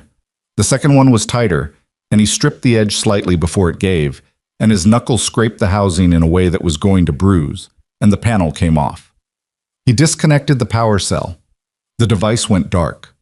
Cole sat back on his heels and looked at it. A book-sized piece of hardware that had been sitting inside a corporate research facility for an unknown amount of time, patient and invisible, waiting for a signal that had not come because a man with a temporary badge and a fraying suit cuff had been paying attention at the wrong, or right, moment. He checked his watch. 9:41. 2 hours and 19 minutes left on the timer that was no longer a concern. He stayed crouched on the floor for a moment, knuckle bleeding slightly onto the tile in a small and undramatic way, and let himself feel the specific exhaustion of the last 12 hours arriving all at once. It came the way it always did after, not during, never during, but after, in a wave that was less dramatic than people imagined and more complete, settling into the muscles and behind the eyes, and in the particular silence that follows the period of maximum attention. I was still there, crouched on the floor of a corporate server room with a coin in his hand, when Carver's technical team arrived 8 minutes later and found him. The lead tech took one look at the device, at Cole's work, and said, "You did the capacitor discharge first?" "Yes." "And the network before the power cell?" "Yes." The tech crouched beside the device and examined it for a moment. "Good sequence," he said neutrally. Then he looked at Cole's knuckle. "You okay?" "I'm fine," Cole said and stood up. "You have what you need here. I'm going back to the office." He walked out through the server room, through the corridor, into the parking lot where Marcus was waiting with the engine running. He got in the back seat and sat down and closed his eyes and thought about Victor Renner, who was still out there somewhere, in McLean, Virginia, or somewhere else, who had Reeves' financial documentation coming for him and Carver's federal machinery turning toward him and 3 years of Cole's patience converging on his name. And he thought about Rachel, about a 47-degree day and a road with no ice and a police report that said driver error, and the gap between what the report said and what Cole had known and been unable to prove for 3 years. The gap was closing. It hadn't closed yet. Renner was still free, still operating, still the man who sat at the center of a web that had cost Cole everything it had cost him. One name in a Delaware filing was not yet justice. It was a thread, and the thread led somewhere, and the somewhere was not yet reached. But it was closer than it had been at midnight. Cole opened his eyes and looked out the window at the research campus disappearing behind them as Marcus drove, and thought about Maya waking up at his mother-in-law's house in Evanston, eating cereal, probably already dressed because she dressed herself first thing every morning without being asked, which Rachel had done too, a fact that still caught him off guard sometimes in the mornings. He pulled out his phone and sent a text. "Going to be a long day. Pick you up tonight, 7. We'll do dinner." Maya's response came back in 4 minutes, which meant she'd been awake for a while and had found her grandmother's phone. "Okay, Dad." Why does your icon look weird? He looked at the small profile photo associated with his account. He'd taken it on a hike 18 months ago and never updated it. He looked tired in it, which was probably accurate. I'll explain later, he wrote back. How do pancakes sound for Saturday? With the chocolate chips? With the chocolate chips. A pause, and then, deal. Cole put the phone in his pocket and watched Chicago move past the window, and the weight of the last 12 hours sat on him fully for the first time, and he let it, because it was going to be there regardless, and fighting it took energy he needed for what came next. Renner was still out there. The thread was still pulling, and Cole Maddox had never, in 32 years of a life that had asked a great deal of him, been able to leave a thread alone. Reeves delivered the full documentation package at 11:14 that morning, transmitted via encrypted file transfer to both Cole's phone and Agent Carver's secure inbox simultaneously, because Reeves was thorough in the particular way of people who had spent years operating in spaces where incomplete work got people killed. Cole was back in Aurora's office when it arrived. He'd stopped in the lobby bathroom to wash the blood off his knuckle and do something minimally productive about his appearance, which resulted in a man who looked slightly less like he'd spent the night in a crisis and slightly more like a man who had merely had a very difficult commute. The butterfly closure on his cheek had held through everything, which was one small mercy he was choosing to be grateful for. Aurora was on a call with her board when he came in, standing at the window, phone pressed to her ear, the lake visible behind her in the gray October morning. She held up one finger without turning around. Cole sat down and opened the Reeves file on his phone. It was 47 pages. Reeves had color-coded it, which was either extremely helpful or the sign of a man who had been awake too long and started making aesthetic decisions. Cole read through it in order, tracking the financial architecture layer by layer, and by page 12 he had stopped thinking of it as a corporate conspiracy and started thinking of it as what it actually was: a years-long, multi-jurisdictional operation designed to intercept and privatize defense-relevant technology, funded through a network of entities that existed specifically to make accountability impossible. By page 23, he found the section on Meridian Risk Solutions and had to set the phone down on his knee and look at the ceiling for a moment. The payments were there, documented, dated, traced through 2 nominee accounts and 1 offshore vehicle, before landing in an operational budget that had funded, among other things, a subcontracting arrangement with the military logistics firm that had handled support services for Cole's deployment 3.5 years ago. The amount was not large in the context of Renner's overall operation: $42,000 in 3 tranches over 4 months preceding the mission breach. The kind of number that was deliberately sized to avoid automated flagging. The kind of number that said someone had done this before. $42,000. That was the market price, apparently, for the location data of a SEAL team and whatever consequences followed from it. Cole picked up his phone and kept reading. Aurora finished her call and turned around and looked at him. She read something in his face that made her cross the room and sit down across from the desk without asking what it said. "It's all there," he said. "The Meridian Risk Solutions payments, the connection to the logistics contractor, the timing." He set the phone on the desk between them. Reeves traced 4 other instances of the same pattern across 6 years. My deployment wasn't the only one. Renner has been selling operational security data to whoever pays for it. 5 documented instances, probably more that didn't leave traceable financial residue. Aurora looked at the phone, then at him.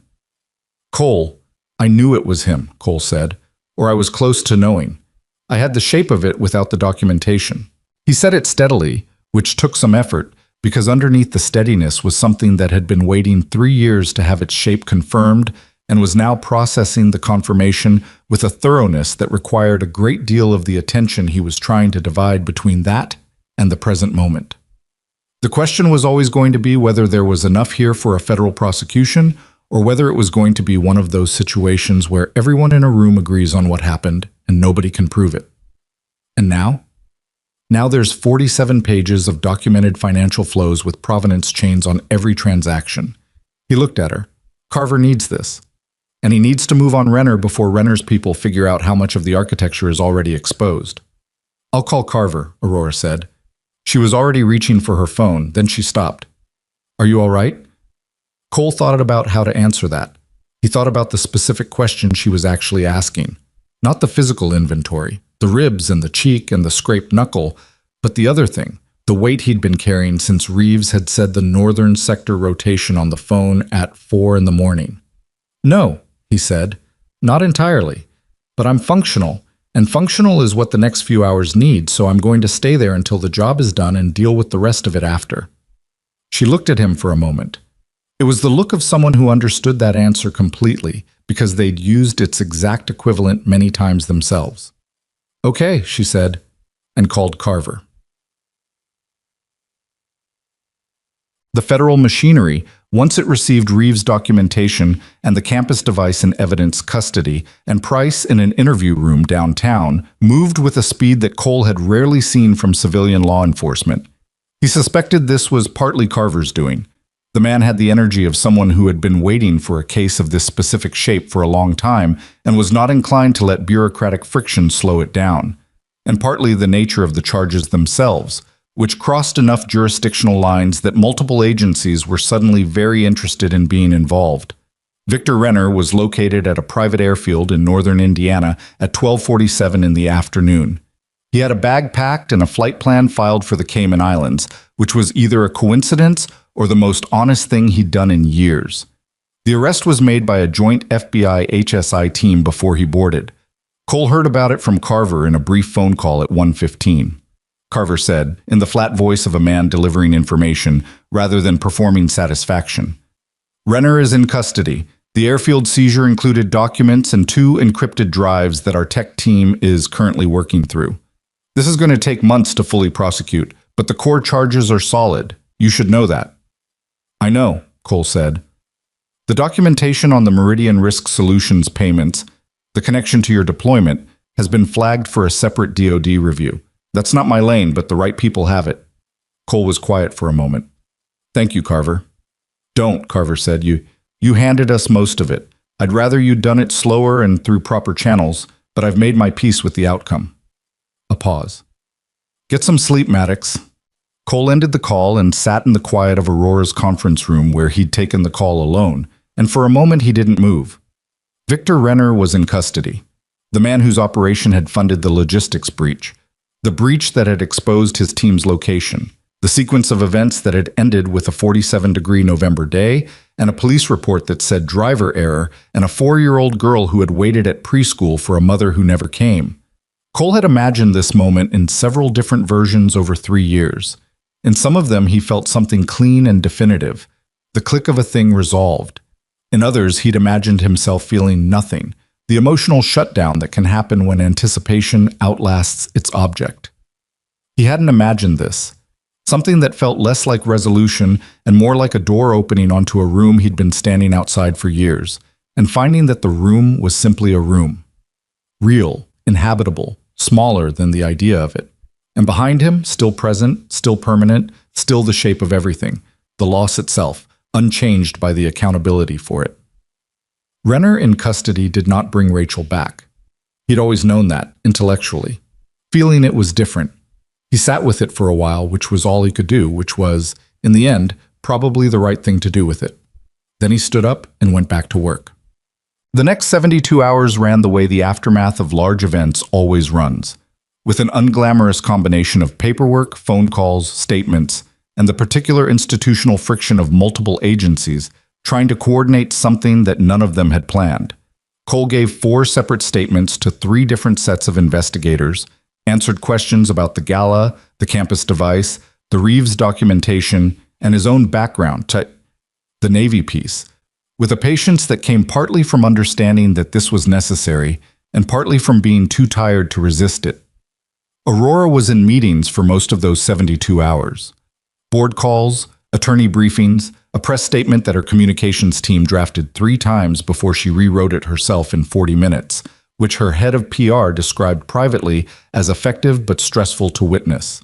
She held a company-wide address on the second day, standing in the main atrium of the downtown office with no prepared remarks, and told her 700 employees exactly what had happened, exactly what had been at risk, and exactly what the company was going to do about it. No corporate softening, no strategic framing, the specific truth delivered at normal conversational speed to 700 people who deserved to hear it from her directly. Cole watched it on a monitor from the building's security office, where he'd been reviewing camera coverage gaps with the interim security lead Carver had approved. He watched Aurora stand in that atrium without notes and speak to her people, and he thought about the choice she'd made between managing the narrative and telling the truth. And he recognized it as the harder choice, the one that cost something immediately in exchange for something more durable later. He respected it in the specific way you respect decisions that you would have made yourself, which is to say, completely, and without needing to say so. On the third day, Warren Price formally cooperated with investigators, which his attorney negotiated in exchange for a reduced charge structure, and which produced, according to Carver, an additional 14 months of documented activity within Sinclair Aerospace that the financial forensics team had not yet reached. This expanded the case against Renner considerably and implicated 3 additional Vantage Meridian employees who had been identified in the company's operational records. Cole heard about the Price cooperation from Aurora over the phone, standing outside the Evanston grocery store on a Thursday afternoon. He was holding a canvas bag containing eggs, bread, and the specific brand of blueberry jam that Maya had decided was the only acceptable blueberry jam, a decision she'd arrived at approximately 6 months ago and held with the conviction of someone twice her age. 14 more months, he said. 14 more months of active infiltration documentation. Aurora's voice had the quality of someone who had moved from shock into the longer, slower process of understanding the full shape of something. Price had access to the early propulsion development notes as far back as 4 years ago. He was in every key meeting. I trusted him. I hired him based on 3 references and a gut feeling and 7 years of him doing exactly what I needed. A pause. That's the part I keep coming back to. Not the legal exposure or the financial damage or any of the things I'm supposed to be focused on. Just, he was in my office twice a week for 6 years and I didn't know. Cole thought about how to answer that. He thought about Hargrove walking through those ballroom doors while 8 men with guns moved aside for him, and how cleanly that had fit once it was visible, and how completely it had been invisible before. The people who do this for a long time, he said, they're not bad at trust. They're students of it. They know exactly what trust looks like from the inside and they build toward it deliberately. It's not a reflection of your judgment. It's a reflection of how much they invested in defeating it. Silence on the line for a moment. That's either comforting or deeply unsettling, Aurora said. Probably both. Yeah. Another pause. How's your face? Cole touched the butterfly closure on his cheek. The bruising had reached its full expression, which was purple-green and not subtle. Honest, he said. She laughed. It was a short laugh, genuine, the kind that surprised the person doing it. I have a meeting with the board next Tuesday about the restructuring plan, and I want to talk to you before that if you're available. I'm available? I have a proposal. It's not small, and it's going to take some conversation, so I want to do it properly. Dinner, maybe. Somewhere that doesn't have federal agents in it. That's a reasonable requirement, Cole said. Tuesday, 7. I'll be there. He put the phone in his pocket and went back into the grocery store because he'd forgotten the chocolate chips. Saturday arrived the way Saturdays do when you've been waiting for them. Suddenly, after a week that had seemed interminable, and then immediately real and present in the kitchen at 7:15 in the morning with a small person who had been awake since 6 and had already changed her outfit once and had opinions about the playlist. Maya Maddox was 8 years old, dark-haired like her father, but with her mother's eyes, which were hazel and looked different in different light, and occasionally stopped Cole mid-sentence when they caught the morning at a certain angle. She was, as Cole had told Aurora, practical. The kind of practical that an 8-year-old who has grown up with one parent and understood early that certain things fall apart and certain things hold develops not as armor, but as a genuine orientation toward the world. She was also, in equal measure, the kind of person who had named their houseplant Gerald and watered it on a schedule she'd written on the refrigerator in marker. Gerald was currently on the windowsill, doing whatever ferns do on weekend mornings.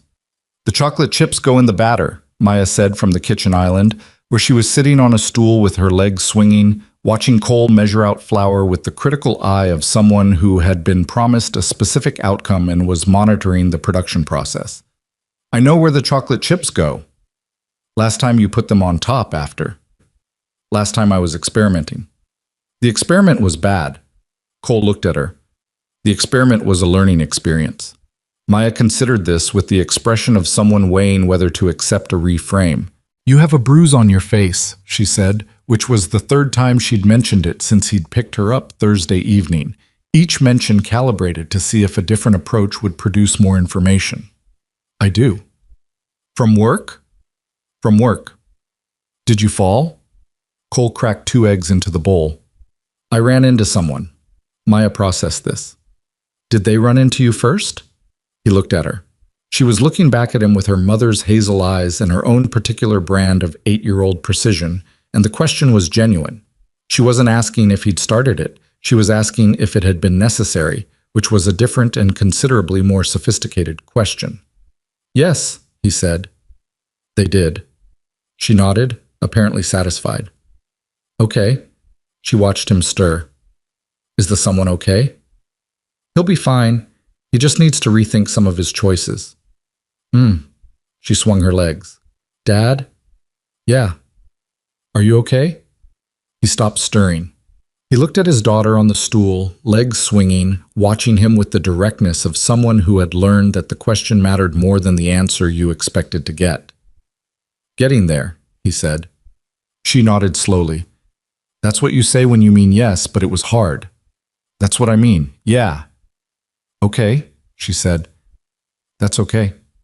He went back to stirring, and the kitchen was quiet for a moment except for the sound of the batter and the morning coming through the window and Gerald doing whatever Gerald does.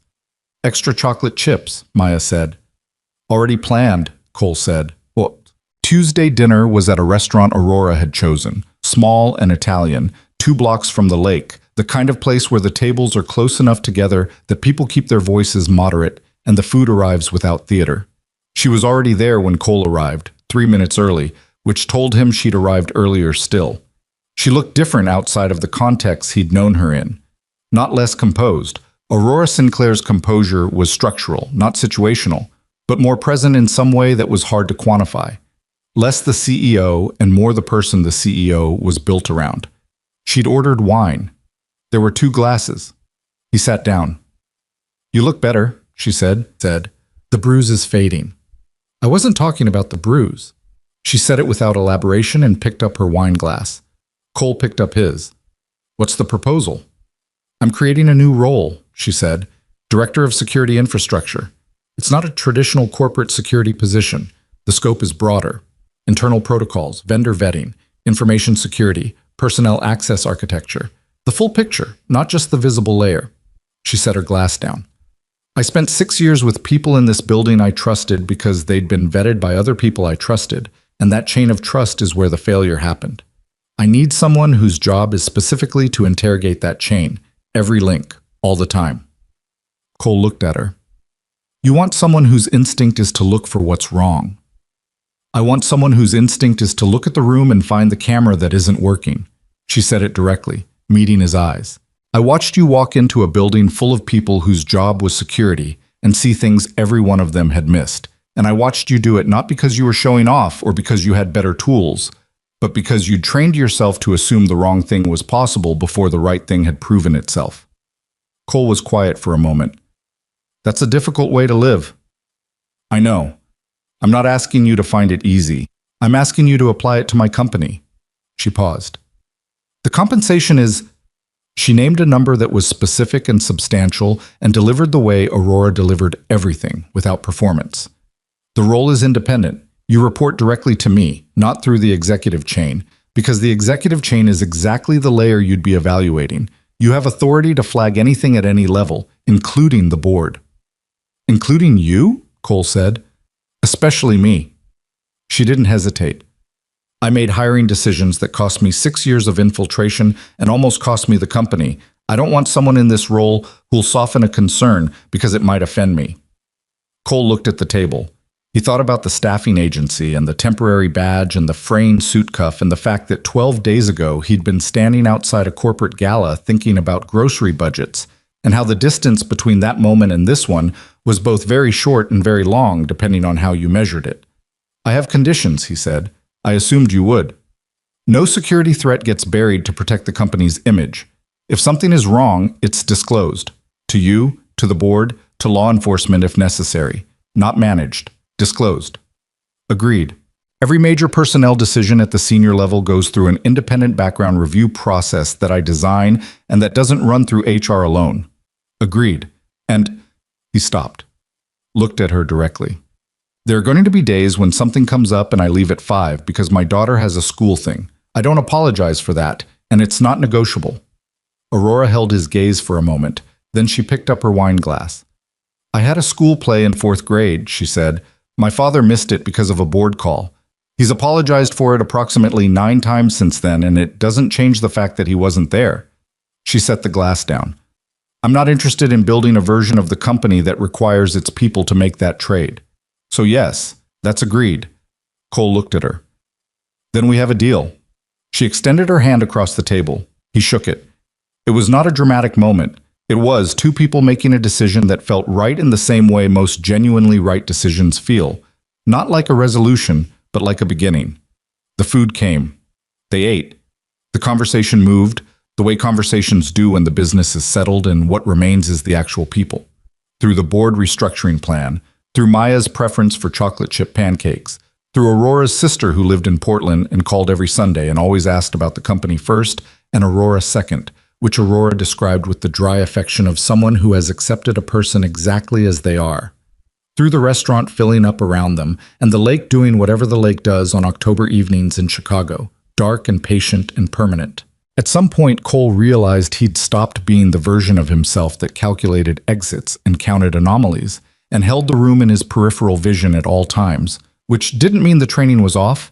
It was never fully off, but that it had settled into the background where it lived in low-threat environments, leaving the foreground for the conversation, and the person across the table, and the pasta that was, honestly, quite good.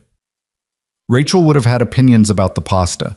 She'd been specific about pasta, which was one of the things that had made cooking dinner complicated and worth it at the same time.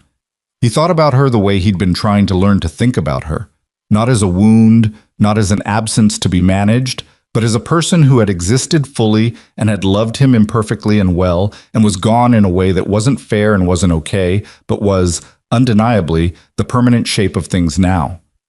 Renner's arrest hadn't changed the shape. What it had changed, or what he was beginning to suspect it had changed, was something subtler.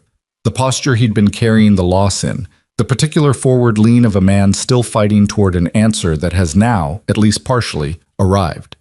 He could stand up straight now, or start to. That was not nothing. You went somewhere, Aurora said. Briefly. He looked at her. I came back.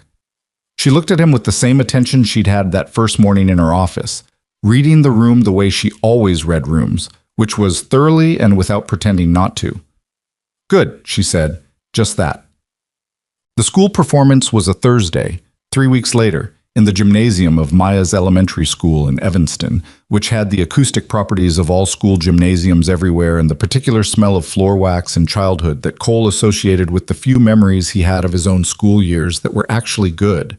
He arrived with 7 minutes to spare, which was tight by his standards, but was the result of leaving the office at 5:15 on the dot, over the firm and unbothered objection of 3 scheduling conflicts that had been in his calendar since Monday and had been moved to Friday morning because Thursday was non-negotiable.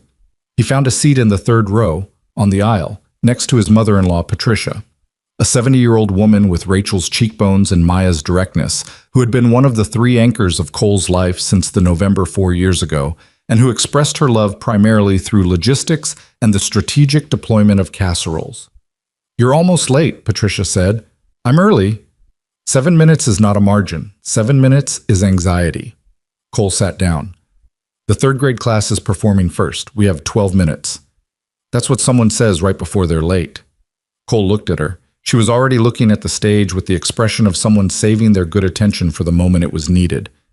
Patricia, he said. Thank you. For the last few weeks. She was quiet for a moment. She asked me if you were okay, she said. Maya, last weekend. She said you seemed like you were thinking about something far away. Cole looked at the stage. She's perceptive. She's Rachel's daughter. A pause. Are you? Getting there? Patricia made a sound that might have been approval and might have been acknowledgement and was probably both. That man, she said. The one they arrested. Did he? Yes. She absorbed that. Sat with it the way she sat with hard things, which was squarely and without flinching. Does it help? Cole thought about that. About Renner in custody and 47 pages of documentation and a 47-degree November day that no legal outcome could unhappen. Some, he said. Not all of it, but some. Patricia put her hand on his arm, briefly, and then took it away and looked back at the stage because Maya's class was filing in from the left side. And Patricia believed very strongly in being fully present for the things you showed up for. Cole watched his daughter walk onto the gymnasium stage. Maya was in the second row, slightly left of center. She was wearing the specific blue dress she'd selected herself and defended against all suggested alternatives. And she had her hair in a braid that Patricia had done that morning. She was scanning the audience from the stage with the focused efficiency of someone who had a specific task. Find her person, confirm the person was there. And when she found Cole in the third row, she didn't wave or smile immediately. She looked at him for 1 second with her mother's hazel eyes, and the look said, "You're here." And he looked back with something he didn't have a word for and didn't need one, and the look said, "I'm here."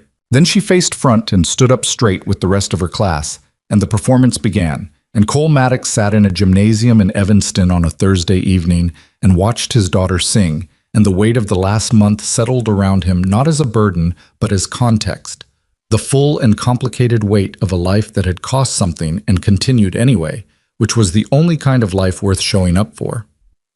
There is a version of a story like this where the ending is clean, where the right man goes to jail and the right company recovers, and the man who saved the day stands in some well-lit space with his hands in his pockets and the sense that things have been made right.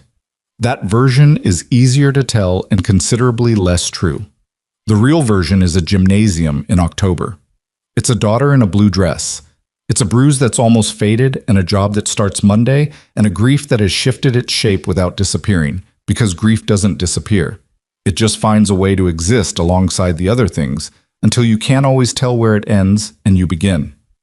The real version is that Cole Maddox came home. Not because everything was resolved, but because home was where he'd promised to be.